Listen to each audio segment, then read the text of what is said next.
It's time for today's Due North Insider. Brought to you by Rapid Marine Family of Dealerships.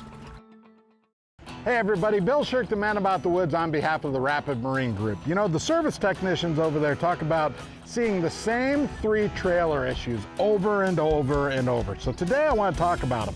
Number 1, to save you a bunch of money on repairs, and number 2, to keep you on the road. The first is right up here in front. The service techs say that a good chunk of the used boats that come in have brake systems that are all screwed up, and here's why. Nobody ever checks the brake fluid in their trailer system.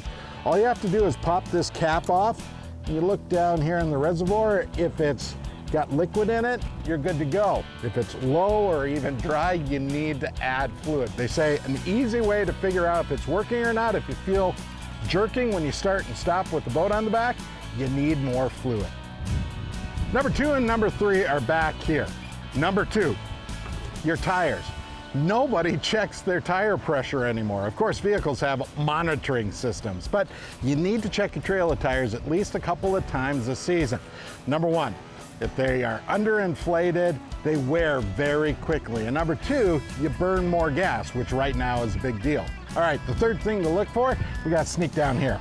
Your bearings. What do you need to know about them? Well, an easy check to make sure they're in good shape after you've been driving for a minimum of 10 or 15 minutes.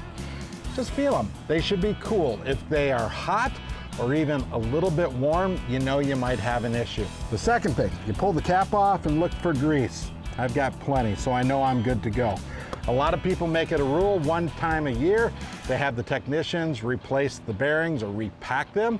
Doing so, you know you're good to go. Pay attention to your trailer.